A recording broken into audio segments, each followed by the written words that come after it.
Vamos a hablar sobre embriología y anatomía renal. Yo soy Yolanda Pulin, becada de cirugía pediátrica de tercer año. Mi tutora en este tema es la doctora Nelly Letelier. Y vamos a dar inicio con un video que nos va a interpretar bastante bien el desarrollo. Voy a ir comentando. Le saqué el audio que teníamos con anterioridad como para irlo comentando un poco más pausado. Vamos a ver que se entienda un poco mejor. Entonces, esto que todos conocemos como el embrión, se ve muy bonito aquí, pero en realidad tiene un desarrollo bastante complicado que deriva de estas tres capas embriológicas que todos conocemos. El ectodermo, el endodermo y... es que acepté a un invitado. Y el mesodermo, que es esta parte de aquí en medio. El riñón específicamente va a derivar del mesodermo intermedio, que es esta porción que está aquí. Ese mesodermo intermedio va a dar origen al cordón nefrogénico, que va a ser un nefrón primitivo en un inicio, y que va a estar situado en la porción posterior, desde caudal, desde craneal hasta caudal, en toda la parte posterior del embrión. Y va a partir con un sistema rudimentario de riñón, que es el pronefros, después tenemos el mesonefros, y después tenemos el metanefros, y aquí se va extendiendo el pronefros desde la porción cervical, y ustedes van a ver cómo se va alargando el pronefros, pasa a ser mesonefros, para llegar hasta el metanefros, y desembocar en una cavidad común, que es la cloaca, que es esta porción que ustedes ven acá. Esto se va a dar más o menos en el día 28 del embrión. Después, si hacemos un corte aquí transversal, nos damos cuenta cómo de ese mesonefros se va a estar desarrollando la cápsula de Bowman, los glomérulos, la pared dorsal de la aorta, y este era el riñón primitivo que tenía. Entonces, después vamos a ver que se empieza a extender la yema ureteral, que es esta que ven acá. Y esa es la que va a dar origen, en conjunto con el blastema metanéfrico, al riñón. Entonces, esta interacción entre el metanefro y la yema ureteral es la que va a dar el origen al riñón. Aquí, si le hacemos un zoom a esta parte, vamos viendo cómo se va formando a partir de la yema, que les expliqué ahora, y la interacción con el blastema metanéfrico, la pelvis renal, los cálices menores y los cálices mayores. Lo más importante es recordar que esto deriva de la yema ureteral. La yema ureteral va a dar origen también al uréter y el sistema colector que vemos acá. Los riñones en un inicio están posicionados en una porción pélvica del abdomen, irrigados por la aorta pélvica. Y estos, conforme el embrión va creciendo longitudinalmente, los riñones van ascendiendo, y ustedes ven cómo se van moviendo acá, para llegar hasta su posición final donde lo encuentran ahora. Y aquí va a tener una irrigación completamente distinta a la que teníamos en la porción pélvica. Vemos que se origina de una rama de la aorta directamente, que va a ser la arteria renal. Y vieron ese trayecto que tomó desde aquí hasta arriba. Después tenemos el seno urogenital, que se va a dividir en varias porciones, que van a ser la porción, acá vamos viendo para que puedan ir viendo despacio. Va a tener la porción de la vejiga, que va a estar conectada a un cordón fibroso, que es un remanente del alantoides, que en el adulto después va a ser el ligamento umbilical, y va a tener la parte vesical, la parte pélvica y la parte fálica, el seno urogenital. De aquí vemos que el seno urogenital, que es esta parte pélvica, va a dar origen a la vejiga. Si hacemos un zoom aquí y nos posicionamos de lado, nos damos cuenta que la parte vesical del seno urogenital es la que va a estar involucrada en el trígono vesical, que es esta unión que vamos a ver aquí.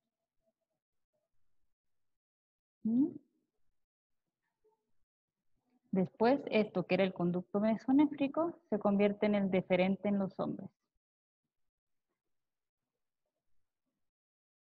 Y esta parte que está acá, vimos la porción del seno urogenital, la parte vesical, que dio origen a la vejiga, y aquí es la porción fálica, que en el hombre va a dar la porción prostática de la uretra, y en la mujer va a dar la uretra.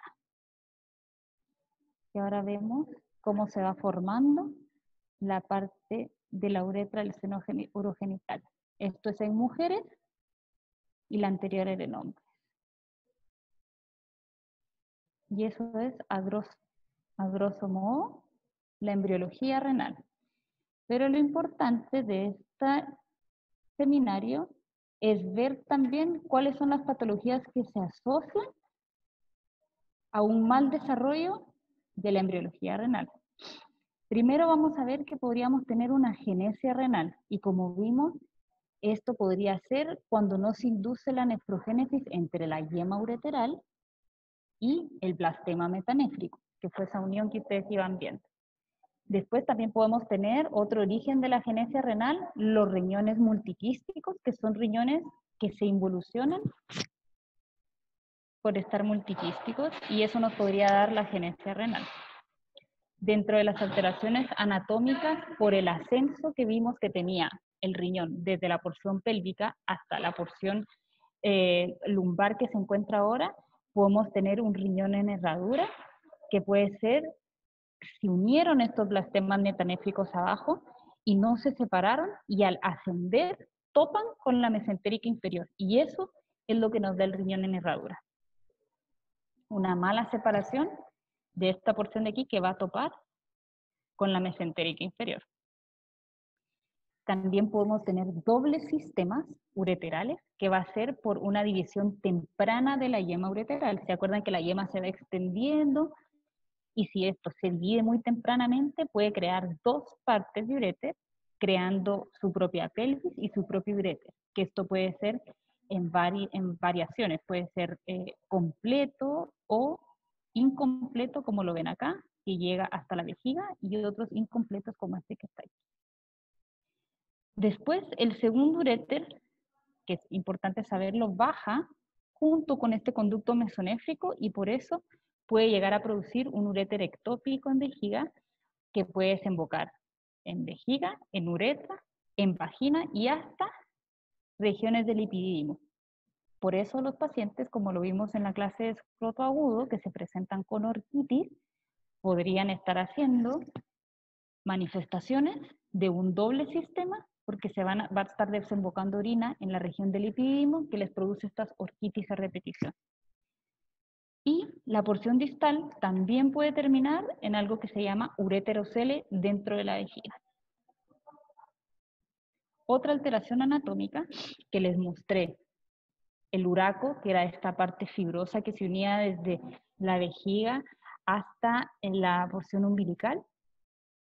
Pueden haber fístulas de uraco, quistes de uraco o senos uracales, o patologías que son de mucho mayor gravedad, la extrofia de vejiga, que pertenece al complejo extrofia epispadis, o una extrofia de cloaca. Después tenemos alteraciones anatómicas de uretra, que pueden ser obstructivas o pueden ser la hipospadia también, y las que también conocemos son las valvas de uretra posterior, que es por una migración anterior del conducto mesonéfrico. Las alteraciones vasculares, como vimos que el riñón tiene un ascenso desde la porción pélvica hacia la porción lumbar, puede tener múltiples ramas de irrigación, como las que se ven acá, o también podemos tener vasos aberrantes, como estos que se ven aquí, o estos que ven acá. Eso es irrigación del riñón. Después tenemos la obstrucción pilureteral, que da el origen que viene de un origen que es la yema ureteral, que se produce por una obliteración en el lumen que forma el epitelio, y esto va a ser por una falla en la recanalización, que es la que va a producir la obstrucción. Pueden haber causas intrínsecas o extrínsecas. Dentro de las intrínsecas, todo lo que involucre el tejido, que sería una falla en la peristalsis, una malformación de la pared muscular, fibrosis, o extrínsecas, como un uréter doblado, torcido, o la compresión por este vaso aberrante que les estaba mostrando antes.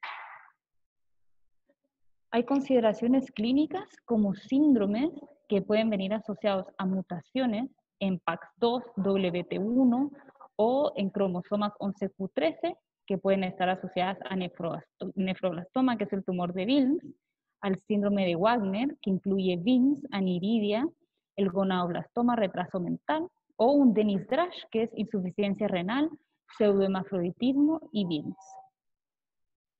El riñón multiquístico va a ser por un blastema metanéfrico, que es una falla en el desarrollo de las nefronas.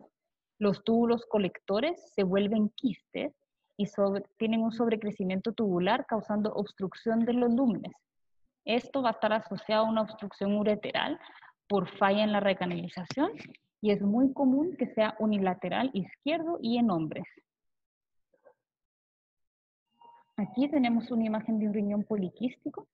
Genes involucrados en esta malformación está el PK1, el PK2 y el EGFR, que estos van a ser transmisores.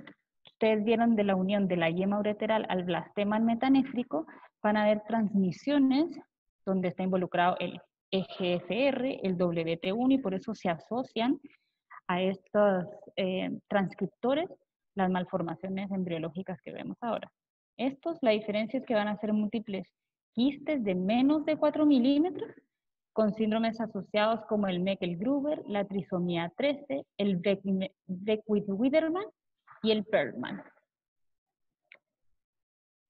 Acá lo que les estaba tratando de explicar, ustedes ven que hay muchas malformaciones asociadas a las malas transcripciones de GDNF, SAL1, PAX2. Síndromes específicos, tenemos la secuencia de Potter, que es esta fascia de Potter, que viene con agenesia renal, hipoplasia pulmonar, patología obstructiva ureteral y defectos en los miembros superiores. Estos síndromes en general no llegan a término, son diagnósticos post-mortem principalmente. Otra consideración clínica es el síndrome de Bardet-Biedl, que son niños que tienen quistes renales, obesidad, retraso mental y defectos en las extremidades. Y el Meckel-Gruber, o también otro diagnóstico post-mortem, son quistes renales, hidrocefalia, microftalemia, fisura palatina, ausencia de cintilla olfativa y polidactilia. Y aquí englobamos primero cómo se forma el riñón, embriología, después puntos específicos de patologías que uno ve en urología, y por último los síndromes que podrían estar asociados a estas alteraciones embriológicas.